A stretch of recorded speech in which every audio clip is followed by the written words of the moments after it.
महात्मा गौतम बुद्ध का जीवन परिचय।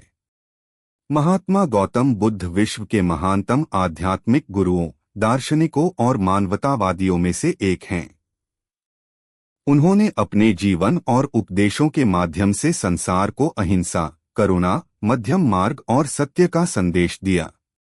बुद्ध का दर्शन केवल एक धर्म तक सीमित नहीं है, बल्कि यह एक जीवन पद्धति है जो मानव को दुखों से मुक्ति का मार्ग दिखाती है।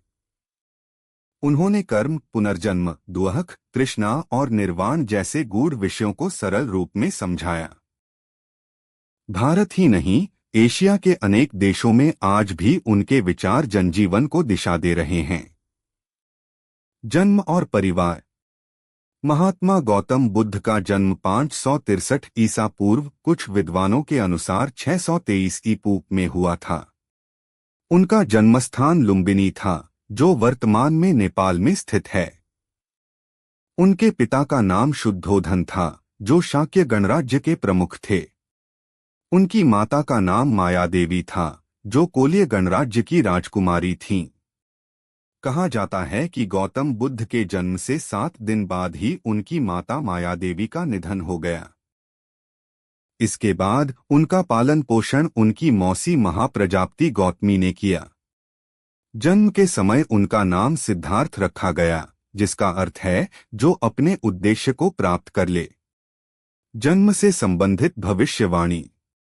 सिद्धार्थ के जन्म पर कई विद्वानों और ज्योतिषियों ने भविष्यवाणी की थी कि यह बालक या तो एक महान चक्रवर्ती सम्राट बनेगा या संसार का महान आध्यात्मिक गुरु। इन भविष्यवाणियों से राजा शुद्धोधन चिंतित हो गए, क्योंकि वे अपने पुत्र को एक महान राजा बनाना चाहते थे। राजसी जीवन और पालन पोषण। राजा शुद्धोधन ने सिद्धार्थ को संसार के सभी दुखों से दूर रखने का प्रयास किया। उन्हें भोगविलास, सुख सुविधा और ऐश्वर्य से भरपूर जीवन दिया गया। सिद्धार्थ के लिए 3 भव्य महल बनाए गए, ग्रीष्म, वर्षा और शीत ऋतु के लिए अलग अलग। उन्हें कभी भी रोगी, वृद्ध, मृत व्यक्ति, सन्यासी को देखने नहीं दिया गया। विवाह और गृहस्थ जीवन। 16 वर्ष की आयु में सिद्धार्थ का विवाह यशोधरा से हुआ, जो कोलिय गणराज्य की राजकुमारी थीं। विवाह के बाद उनके एक पुत्र हुआ, जिसका नाम राहुल रखा गया। राहुल का जन्म सिद्धार्थ के जीवन में एक महत्वपूर्ण मोड़ लेकर आया। उन्होंने इसे बंधन के रूप में देखा और कहा, आज मेरे जीवन में एक और बंधन जुड़ गया है। 4 दृश्य। महाभिनिष्क्रमण की भूमिका। लगभग 29 वर्ष की आयु में सिद्धार्थ ने पहली बार महल के बाहर निकलकर 4 दृश्य देखे।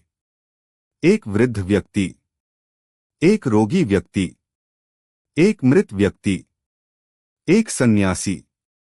इन दृश्यों ने उनके मन को झकझोर दिया। उन्हें पहली बार जीवन की सच्चाई का ज्ञान हुआ कि शरीर नश्वर है, रोग, वृद्धावस्था और मृत्यु अवश्यंभावी हैं। संसार दुखों से भरा है। सन्यासी को देखकर उनके मन में वैराग्य उत्पन्न हुआ। महाभिनिष्क्रमण, गृहत्याग।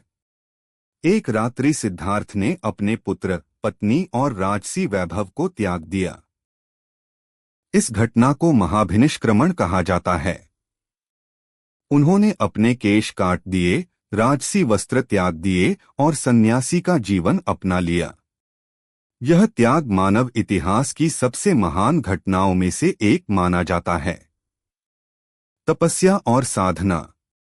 गृहत्याग के बाद सिद्धार्थ ने कई गुरुओं से ज्ञान प्राप्त करने का प्रयास किया।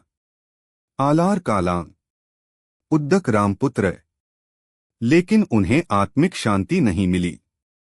इसके बाद उन्होंने उरुवेला, वर्तमान बोधगया में कठोर तपस्या की।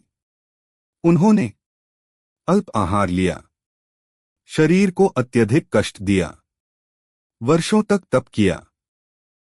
लेकिन अंततः उन्हें यह समझ में आया कि अत्यधिक तपस्या भी उतनी ही व्यर्थ है जितना अत्यधिक भोग। मध्यम मार्ग का बोध। सिद्धार्थ ने यह निष्कर्ष निकाला कि मुक्ति का मार्ग न तो कठोर तपस्या में है और न ही भोगविलास में। उन्होंने मध्यम मार्ग को अपनाया। बोधि ज्ञान निर्वाण की प्राप्ति। सिद्धार्थ ने बोधगया में एक पीपल वृक्ष के नीचे ध्यान करना आरंभ किया। उन्होंने संकल्प लिया, जब तक सत्य का ज्ञान प्राप्त नहीं होगा तब तक इस स्थान से नहीं उठूंगा।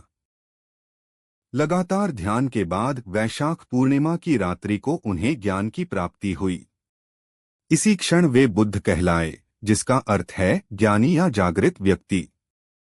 जिस वृक्ष के नीचे उन्हें ज्ञान मिला वह बोधि वृक्ष कहलाया। बुद्ध के उपदेश। 4 आर्य सत्य। दुहक सत्य, संसार दुखों से भरा है। दुहक समुदय सत्य, दुहक का कारण तृष्णा है। दुहक निरोध सत्य, तृष्णा का अंत करके दुहक समाप्त किया जा सकता है। दुहक निरोधगामिनी प्रतिपदा, अष्टांगिक मार्ग। अष्टांगिक मार्ग। सम्यक दृष्टि, सम्यक संकल्प, सम्यक वाणी, सम्यक कर्मांत, सम्यक आजीविका, सम्यक प्रयास, सम्यक स्मृति, सम्यक समाधि। त्रिरत्न।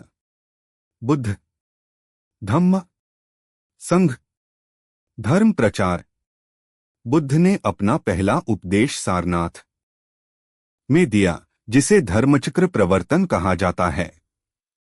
इसके बाद उन्होंने 45 वर्षों तक पूरे भारत में भ्रमण कर धर्म का प्रचार किया। उनके प्रमुख शिष्य थे आनंद, सारिपुत्र, मौदगल्यायन, महाकश्यप। उन्होंने स्त्रियों को भी संघ में प्रवेश की अनुमति दी। महापरिनिर्वाण। 80 वर्ष की आयु में कुशीनगर में महात्मा बुद्ध का महापरिनिर्वाण हुआ। उन्होंने अंतिम उपदेश दिया, अप्पदीपो भव, स्वयं अपना दीपक बनो। बौद्ध धर्म का प्रभाव। भारत, श्रीलंका, चीन, जापान, थाईलैंड, म्यांमार आदि देशों में प्रसार। अशोक ने बौद्ध धर्म को राजधर्म बनाया। अहिंसा और करुणा की स्थापना।